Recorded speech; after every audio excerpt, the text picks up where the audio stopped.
Welcome to the Deep Dive. We're really glad you're here today. Yeah, welcome. Today we're tackling a topic that I know touches on some immense challenges, but also, importantly, the possibility of finding some peace again.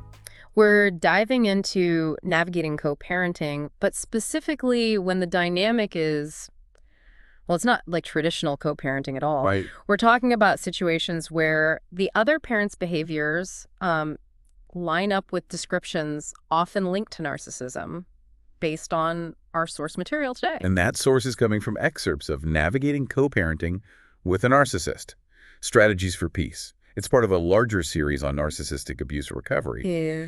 And the central question the source tackles and what we're really digging into is just huge. Yeah. How do you actually co-parent in this kind of situation without, frankly, losing your mind? Yeah, and the source material doesn't pull any punches about the reality here. Look, standard co-parenting is tough enough, right? No, absolutely. But then you layer in manipulation, gaslighting, constant attempts at control, just chaos. Mm-hmm. And often this is happening while someone is still trying to heal from the trauma of the relationship itself. Yeah. It really becomes an emotional battlefield. It really does. The source talks about that, just that deep exhaustion, maybe even starting to question your own sanity, and that knot of fear that can just tighten up every single time your phone buzzes with a text or an email from them. Yeah. But, and this is key, the source is very clear. If you feel this way, you are definitely not alone. And crucially, you're not powerless either. So our goal with this deep dive is to pull out the practical strategies, the actual tools offered in the source, to help you, listening right now, map out a course toward reclaiming your own peace and sanity in what is, let's face it, a really difficult dynamic. And we want to acknowledge the source material is from Fundamental Foundations Counseling Center's series on narcissistic abuse recovery.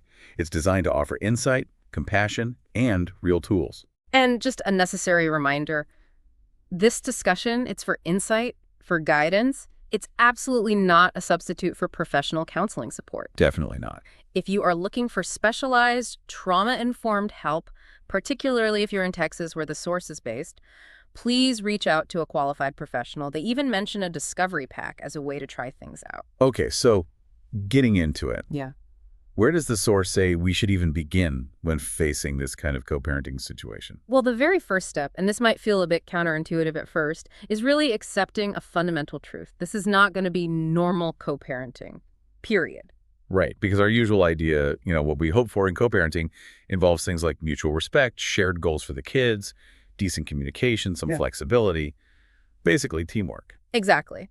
And the source really highlights that the kinds of behaviors often seen in this dynamic we're talking about, a profound lack of empathy, dodging accountability, total inconsistency. These things just fundamentally undermine the very foundation that traditional co-parenting needs to stand on. Yeah, and you see that lack of foundation play out, like the source describes, in how children might get used as messengers or even pawns, or how schedules are constantly being blown up last minute, or, chaos is deliberately created, seemingly just to keep that feeling of control. The really powerful insight here, the thing to grasp, is this.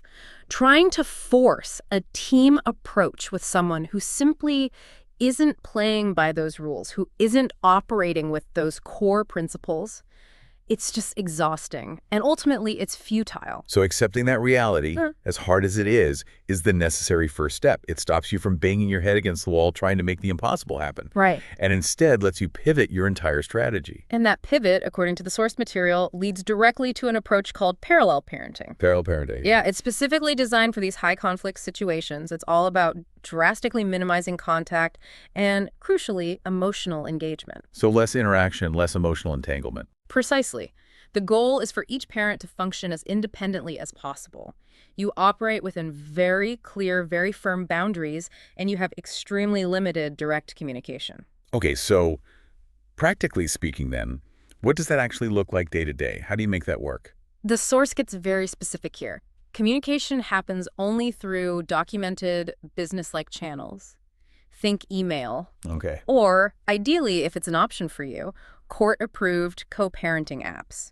Things like Our Family Wizard or Talking Parents. Okay. So that immediately cuts out the back and forth phone calls, the text message threads that can just spiral, or trying to hash things out in person during drop-offs or pickups. Exactly. And the source strongly emphasizes sticking rigidly to the custody schedule.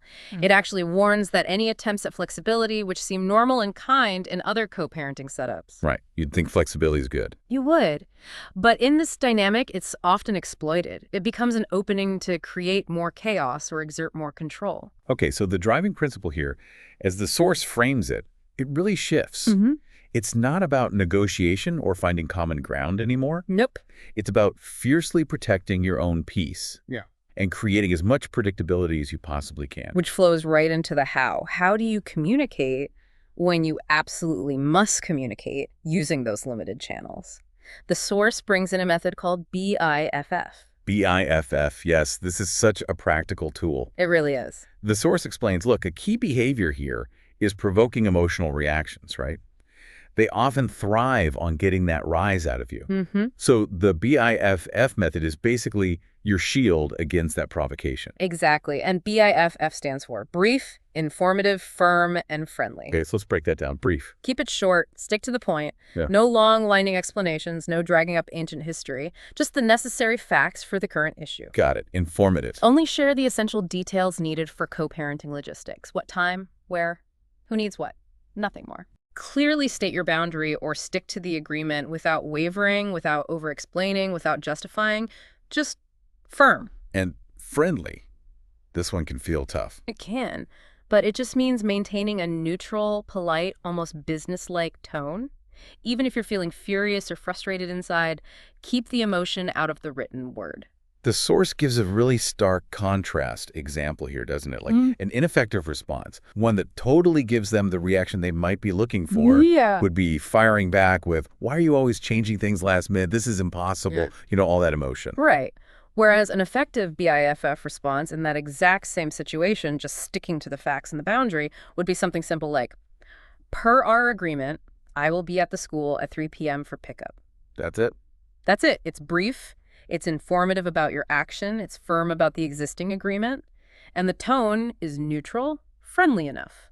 So the goal with BIFF, it's not about winning the argument, is it? Or trying to make them understand your point of view? Not at all. It's purely about effectively conveying necessary information while protecting your own emotional energy, your own space. It's about staying well yourself. And supporting that whole process, keeping yourself grounded, the source really hammers home the critical importance of documentation. Oh, absolutely vital. Why is documenting absolutely everything so crucial when you're co-parenting like this? Well, because unfortunately a common tactic in these dynamics is twisting facts, changing narratives, or sometimes just outright lying. So a thorough, consistent record is your protection. It's your anchor back to reality when things feel confusing. So what kinds of things are we talking about documenting? What should people be keeping track of? The source advises saving all communications, every email, every screenshot from those co-parenting apps. Okay. Keep a detailed parenting log. Write down dates and times of exchanges, note who was late, record any specific incidents that happened, any issues where communication wasn't followed through on. The details matter. And this documentation, it's not just in case you end up needing it for court down the line, although obviously it serves that purpose too. Right. It also provides, like you said, that anchor, that peace of mind. When things feel chaotic, and maybe you're even starting to doubt yourself because of gaslighting. Exactly. Looking back at that factual timeline confirms, no, I'm not imagining things. There's a documented pattern here. It's concrete evidence. It helps you trust your own perception again, which is huge. Now, shifting gears a bit, what about the children, the ones caught in the middle of this difficult dynamic? The source talks about that really hard balance, doesn't it? Wanting to be honest with your kids, but also not wanting to overshare in a way that burdens them or makes them feel like they have to pick a side. That's a tightrope walk. It really is. It brings up that complex question. How do you protect them without making them feel unsafe because of all the conflicts swirling around? And the source suggests shifting the focus. Instead of getting bogged down in explaining the other parent's problematic behavior in detail, especially to younger kids, you focus on what you actively build within the children themselves. Okay, so focus on building things in them. What specific things does the source say to build? It emphasizes building their sense of emotional safety within your home, creating a space where they feel absolutely safe to express all their feelings, confusion, anger, sadness, whatever it is, without any judgment about either parent. That sounds foundational. It is. Then it talks about fostering their critical thinking skills, not by saying your mom, dad is like this, but as they get older by asking them reflective questions, helping them learn to evaluate situations and behaviors for themselves. So helping them develop their own judgment. Exactly. And finally, building resilience. You do that by consistently reinforcing their self-worth, letting them know they are loved and valued unconditionally, and helping them understand, in age-appropriate ways, the difference between healthy and unhealthy behaviors and relationships in general. Not just about the parents, but life skills. So the core goal really becomes making your home this stable harbor, the predictable, emotionally safe space for them. A strong contrast to any chaos they might experience elsewhere. Precisely. And speaking of chaos, another major challenge the source identifies is learning how to avoid taking the bait. Ah, yes, those moments of provocation. The source describes how these often pop up during exchanges, right? Prime time for it. Maybe through accusations flung at you, guilt-tripping, outright insults, maybe trying to draw you into a big argument. Sometimes even right there in front of the kids. Yeah, it's often designed specifically to get you to react emotionally, to hook you. So your role in that moment, according to the source, it's not to correct their lies, it's not to justify yourself, it's not to get pulled into the fight. Nope.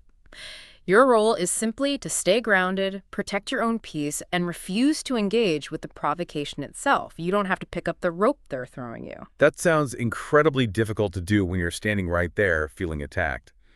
How does the source suggest you actually do that? What can you say?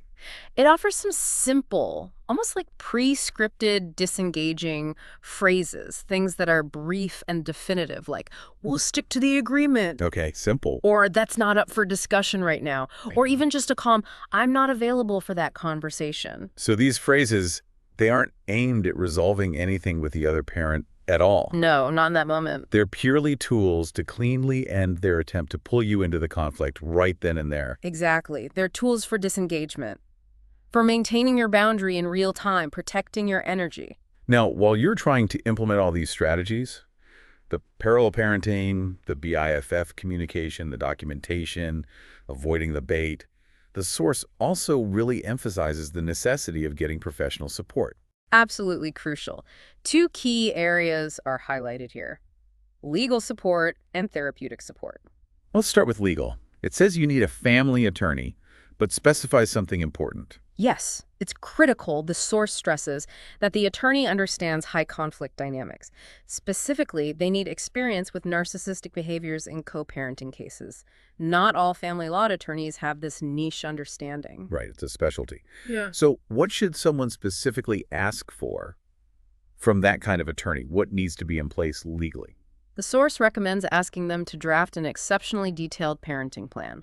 The goal is to minimize any ambiguity, any wiggle room that the other parent could potentially exploit later. Leave nothing open to interpretation. Pretty much. Make sure the mandatory use of those co-parenting communication apps is written directly into the court order, if possible, and get very, very clear provisions about communication protocols, how, when, about what, and exactly how decision-making authority on key issues like health or education will be handled.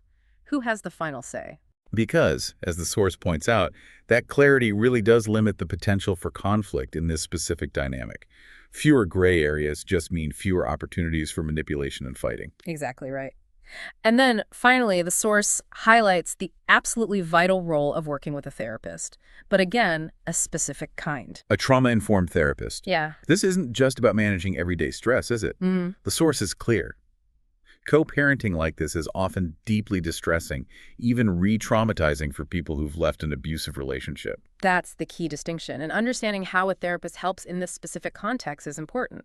They can help you process and heal from the lingering effects of things like gaslighting, that pervasive self-doubt it creates. They can give you tools to regulate your own nervous system, which is probably stuck in high alert most of the time. Yeah, that fight or flight feeling. Exactly. They help you learn how to set boundaries firmly, consistently, even when you feel immense guilt or pressure pushing back. And maybe most fundamentally, they support you in parenting your children from a place of your own peace and inner regulation, rather than constantly reacting out of panic or fear triggered by the other parent. It's really about recognizing you don't have to carry this enormous weight and figure it all out completely alone.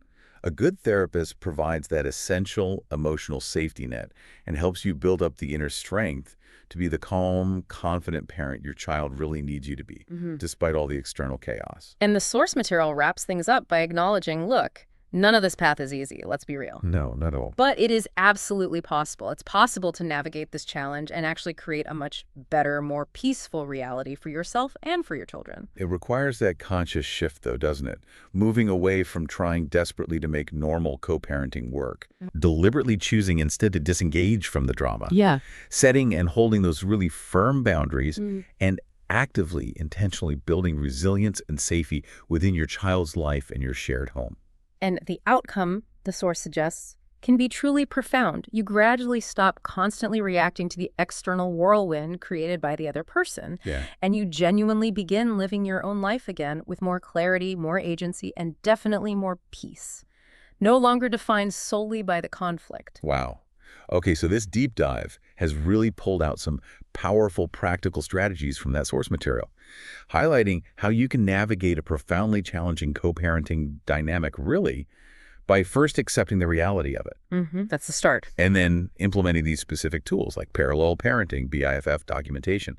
It asks you, the listener, to fundamentally shift your perspective, moving away from trying to force that normal co-parenting relationship, which just isn't possible here, and instead building something different. Something resilient. Yeah, a different kind of success. So thinking about that, if success and peace can't be defined by the traditional model in this specific situation, what unique definition of success, or maybe what new vision of peace, are you choosing to build and aim for in your own co-parenting journey? Take control of your mental health with our membership program. Enjoy priority scheduling, session rollovers, and in-office and virtual appointments when you need them.